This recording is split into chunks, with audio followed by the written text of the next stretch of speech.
ಮೊದಲು ಫೋನ್ ಎತ್ಕೋ, ಮಾತಾಡು. ಹಲೋ ಅಣ್ಣ. ಅಮ್ಮ, ಅಚ್ಚು ಬಂಗಾರ, ಏನಮ್ಮ, ಎಲ್ಲಮ್ಮ ಇದ್ದೀರಾ ಇಬ್ರು?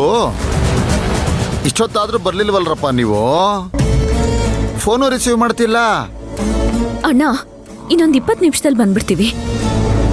ಬಂಗಾರ, ಯಾಕಮ್ಮ ನಿನ್ ಧ್ವನಿಯಲ್ಲಿ ಗಾಬರಿ ಕಾಣ್ತಾ ಇದೆ? ನಾನು ಬರ್ಲಾ ಅಲ್ಲಿ? ಇಲ್ಲ ಇಲ್ಲ ಇಲ್ಲ ಇಲ್ಲ, ಏನು ತೊಂದರೆ ಇಲ್ಲ ಅಣ್ಣ.